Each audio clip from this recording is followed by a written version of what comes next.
Uma boa noite a todos, amigos queridos, que neste momento estão conectados à prece do Lar Fabiano de Cristo. Amor de verdade é o título de uma história que nos conta o seguinte: Martim era um sapateiro em uma vila pequena. E desde que perdeu a esposa e os filhos, ele se tornou muito triste. Um dia, um homem sábio lhe falou que ele deveria ler os evangelhos, porque lá ele descobriria como Deus gostaria que ele vivesse. Martim passou então a ler os evangelhos. Certo dia, leu a narrativa do Evangelho de Lucas, do banquete em casa do rico fariseu, que recebeu Jesus em sua casa, mas que não providenciou água para os pés, nem ungiu a cabeça de Jesus, nem o beijou. Naquela noite, Martim foi dormir pensando em como ele receberia Jesus se ele viesse à sua casa.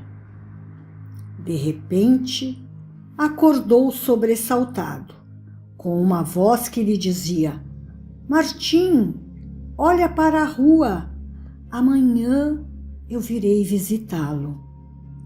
Logo cedo, o sapateiro acendeu o fogo e preparou sua sopa e seu mingau. Começou a trabalhar e se sentou junto à janela para melhor ver a rua. Pensando na noite de véspera, ele mais olhava para a rua do que trabalhava. Passou então um porteiro de casa, um carregador de água. Depois uma mulher com sapatos de camponesa, com um bebê ao colo. Ela estava vestida com roupas pobres, leves e velhas.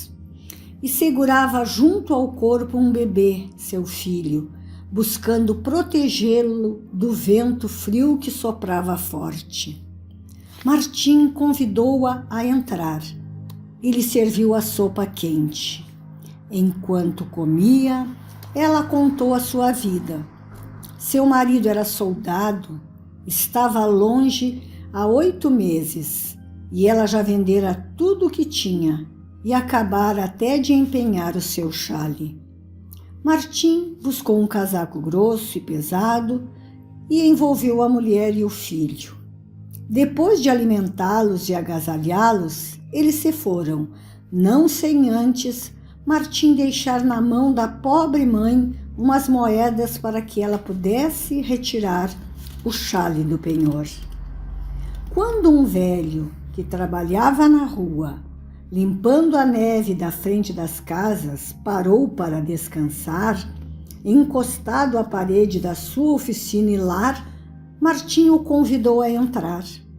Serviu-lhe chá quente e lhe falou da sua espera. Ele aguardava Jesus. O velho homem foi embora, reconfortado no corpo e na alma, e Martim voltou a costurar uma botina. O dia acabou, e quando ele não podia mais ver para passar a agulha pelos furos do couro, juntou as suas ferramentas, varreu o chão e colocou o lampião sobre a mesa. Buscou o evangelho e o abriu. Foi quando então ouviu passos. Ele olhou em volta e uma voz sussurrou: Martim, você não me conhece? Quem é? Perguntou o sapateiro. Sou eu, disse a voz. E num canto da sala, ele viu o vulto de uma mulher com o bebê ao colo. Ela sorriu e o bebê também, e então desapareceram. Sou eu, tornou a falar outra voz, e em outro canto apareceu o velho homem. Sorriu e desapareceu.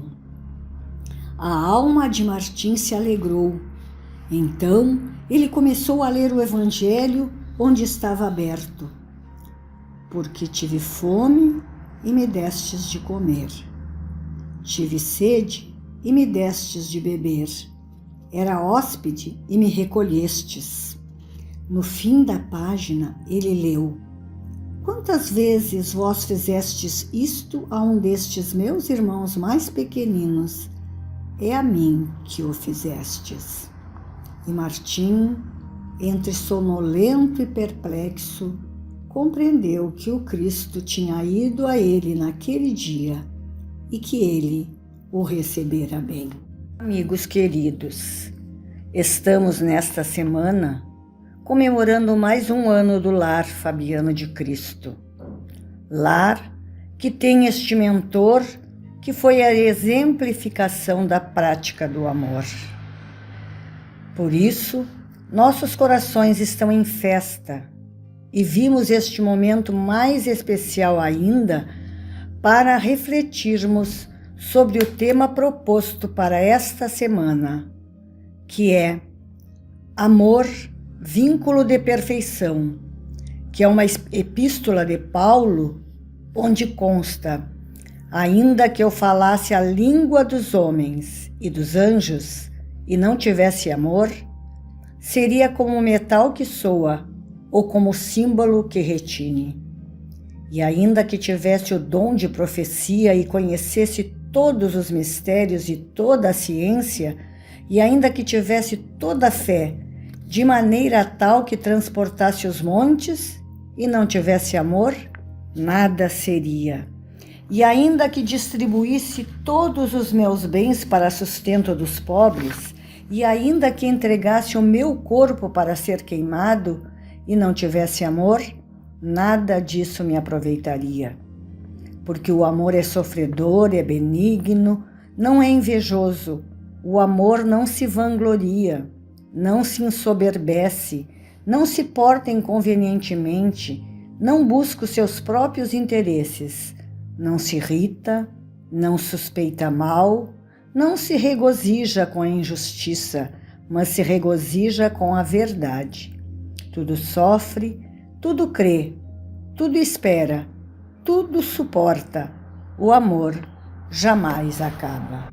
Para explicar a conduta do cristão, Paulo gosta muito de empregar a imagem das vestes, das roupas que o seguidor de Cristo deve usar. E também aqui na carta aos Colossenses, ele compara as virtudes que devem tomar lugar no nosso coração a muitas peças de roupa. São elas a misericórdia, a bondade, a humildade, a mansidão, a paciência e o perdão. Mas, acima de tudo, revestivos do amor, afirma Paulo, quase que imaginando o amor como um cinto que une tudo e dá um perfeito caimento ao vestuário. Portanto, é necessário o amor, porque para um cristão não basta ser bom, misericordioso, humilde, manso, paciente, ele deve amar os irmãos e a todos. Mas alguém poderá questionar: amar não é por acaso ser bom, misericordioso, paciente, saber perdoar? Sim, mas não é só isso. O amor foi nos ensinado por Jesus. Amar à maneira do Cristo. Amar o próximo como a si mesmo. E se ele tem o amor, diz Paulo, será perfeito. Mas acima de tudo, revestivos do amor, que é o vínculo da perfeição. Certamente alguns de nós podem ter uma boa disposição para com os irmãos e as irmãs, com todos, perdoando e suportando. Mas se observarmos bem, aquilo que frequentemente nos falta pode ser justamente o amor. Mesmo com as mais santas intenções, a natureza muitas vezes nos leva a nos fecharmos em nós mesmos e, consequentemente, quando amamos os outros, usamos meias medidas, temos a nossa forma particular de amar. Amamos aquilo que gostamos no outro e não como ele é, com qualidades e defeitos. Porém, não somos cristãos se agirmos unicamente assim. É preciso elevar o nosso coração à atenção máxima, diante de cada próximo que encontrarmos durante o dia, na família, no trabalho, em toda parte. Aquele irmão que nós encontramos na rua como pedinte e que devemos muitas vezes olhar para ele e não o sentimos como realmente é, como um irmão. Por isso devemos dizer a nós mesmos sempre, em toda situação: coragem, responda a Deus, é este o momento de amar, com um amor tão grande que põe em jogo também a vida. Esta palavra do apóstolo, revestivos do amor que é o vínculo da perfeição, portanto, nos convida a examinar até que ponto a nossa vida cristã é animada pelo amor, o qual, como vínculo de perfeição, é a ligação que nos leva à mais alta unidade com Deus e entre nós. Agradeçamos então ao Senhor por ter derramado em nossos corações o seu amor, que nos torna sempre mais capazes de escutar, de identificar-nos com os problemas e com as preocupações do nosso próximo, de partilhar com eles o pão, as alegrias e as dores, de derrubar certas barreiras que ainda nos dividem, de deixar de lado certas atitudes de orgulho, de rivalidade, de inveja, de ressentimento por eventuais ofensas recebidas, de superar a terrível tendência à crítica negativa, de sair do nosso isolamento egoísta para colocar-nos à disposição de quem está em necessidade ou na solidão, de construir por toda parte a unidade que Jesus deseja. É esta a contribuição que nós, cristãos, seguidores do Cristo, podemos dar à paz mundial e à fraternidade entre os povos, especialmente nos momentos mais trágicos da nossa história, como aqueles que estamos vivendo.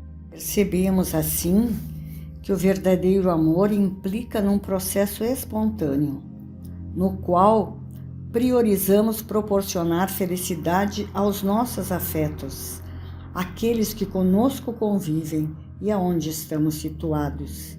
Sublimado, esse sentimento pode ser canalizado a uma causa nobre, a um ideal social, ao bem da humanidade, porque ele resume por completo a doutrina de Jesus, retratando o sentimento por excelência: amor a Deus, ao próximo e a si mesmo. Porque vivemos um momento que é notório que a fome de alimento devasta regiões do mundo, mas a fome maior da humanidade é a fome de amor, de fraternidade, de esperança, de verdade.